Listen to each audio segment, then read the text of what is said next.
I am Eric Zaunscherb. I'm the chair and CEO of GR Silver, and as Peter described, it is a turnaround story built on a fundamental strength of having 77 million ounces silver, 134 million ounces silver equivalent in all categories. Customary cautionary statements. Here you can see the land package. We're located in Sinaloa, Mexico. One flies into Mazatlan on the coast and then drives in 2.5 hours into the project. The core of the project, 78 square kilometers, is the former Pelosis mine and the San Marcial discovery approximately 5 kilometers to the south. We're currently in the process of disposing of this large land package here.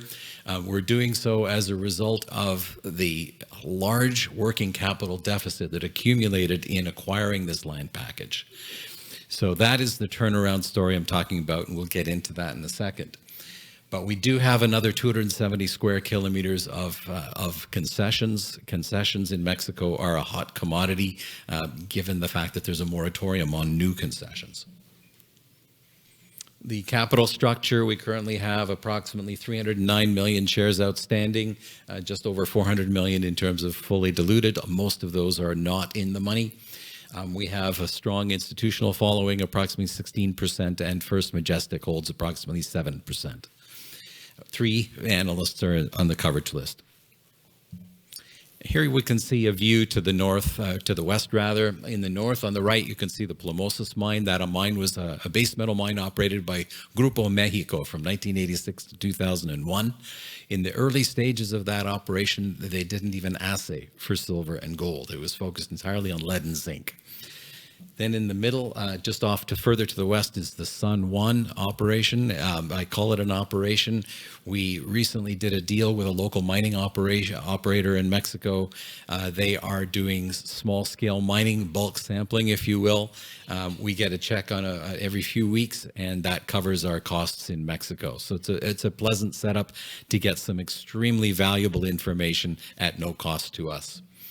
And then further to the south, as I mentioned, San Marcial, which is a relatively recent discovery in the sense that our excellent technical team under our president and COO, Marcio Fonseca, has done a great job of building an understanding of what the controls of mineralization at San Marcial are. So I'll get into that in a second as well.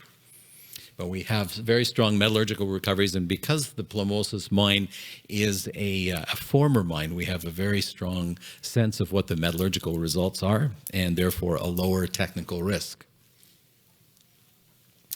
As I mentioned, we have put together a mineral resource here. As you can see, 55 million ounces silver in the indicated category, 22 in the inferred. If we talk about equivalents, we're looking at 85 and 49 respectively. So it's a sizable deposit. We have a good handle, as I said, on the geological model, and so we believe as we get back to drilling that we'll be able to have good success in expanding that resource. It's a geological view, if you will. You can see the brightly colored intrusives that make up the driver, the heat engine, the source of fluids that drive into this system, and then the blue lines are the faults that are the plumbing system to this. And I'll get into that further into detail as we get there. But if you look back to June 30th of last year, we had delivered on time and in excess of expectations, a new resource. We had defined a new exploration model that was successfully defining new mineralization in the system. And we had identified new targets further to the south that we're itching to get at. However, we were down to about $34,000 cash, and we had just over 21 million in working capital deficit. And that's what we inherited in acquiring the land from the previous operator who did not pay their Mexican concession fees.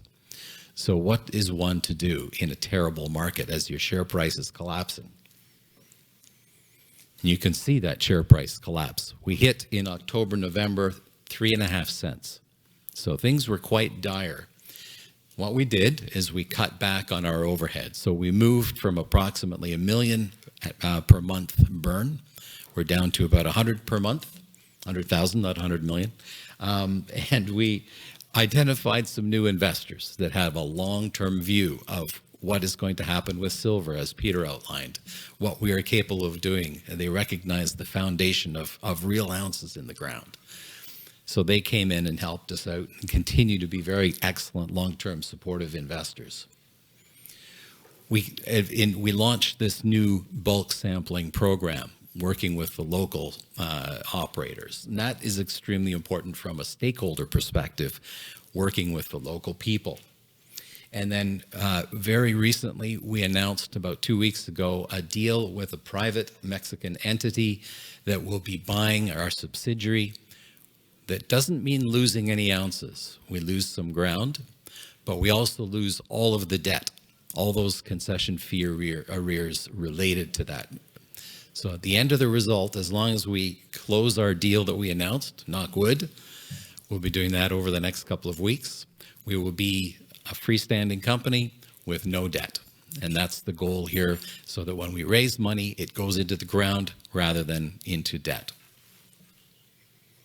As you could see, we've had a nice rebound, currently trading around the 21 cents, coming up from 3.5 cents. So what are we doing further on the technical side? Well, we've got a great idea of what's happening geologically. We've, as I mentioned, that aggressive drilling over 2019 to 22 delivered those ounces. And you can see in the bottom right, as we increased from 2019 to 2023, not just the size of the resource, but we also increased the grade. And that's, as a former analyst, I like to see successive resource estimates that show an increase in grade. And I can tell you why. From a geological perspective, this deposit has a nice big fat hydrothermal breccia that runs roughly north-south. And that gives you nice widths. But what increases the grade are these cross-cutting structures, west to east, southwest to northeast, that cross-cut, and they're younger, and they bring more precious metals, more gold and more silver into the system. So as you tighten the drill spacing, you pick up more of these cross-cutting structures, and your grade comes up. So our average grade right now across the board is around 110 grams per ton silver. The average grade when they mined there in 86 to 2001 was 190 grams. So you tend to see a nice lift as you actually wrap your arms around all the rock. I should say as well that there's a very important geological alliance that we formed with someone named Paula Montoya. And Paula Montoya did her PhD on the San Dimas mine about 50 kilometers to the north.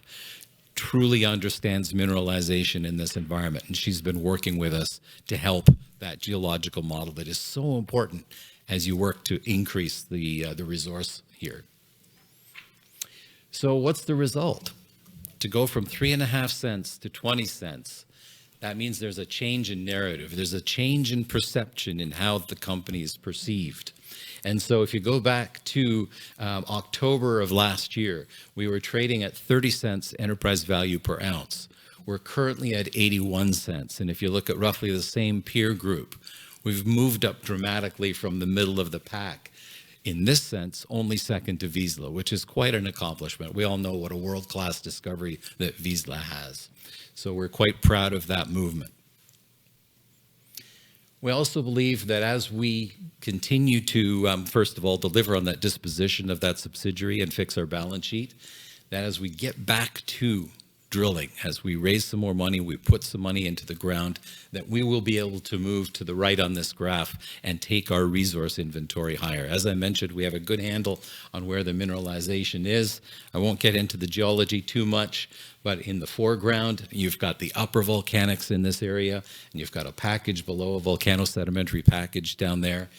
And then these intrusives in the background, and those intrusives drive fluids, they drive metals towards that contact between the two volcanic packages, and it's that contact is where the metals pool. And as we figured that out, and we saw these little ellipsoids here, the gray circles, the gray ellipses, that there were silver anomalies on surface along that contact. That was the clue. Aha, that's leakage from down below. And so the very first drill hole that we tested on one of these anomalies, right there as we understood it, we got 102 meters of 308 grams per ton silver. So a really, really nice hit, not silver equivalent, but 308 grams silver. So a demonstration that we know what we're doing. We put some more holes in there, and that's really what we want to get back to. Just another view of the same thing. Great potential off further to the southeast and to depth. You can see one of these really high stopes. I'll finish here. This is one of the stopes in the Plumosis mine. We're not chasing narrow veins here. These are large bodies. This stope is 23 meters tall, and they mined it using room and pillar. So very inexpensive mining that gives you a very nice margin. I'll leave it there. I thank you very much. If you have any questions, I'm over at the booth. Thank you.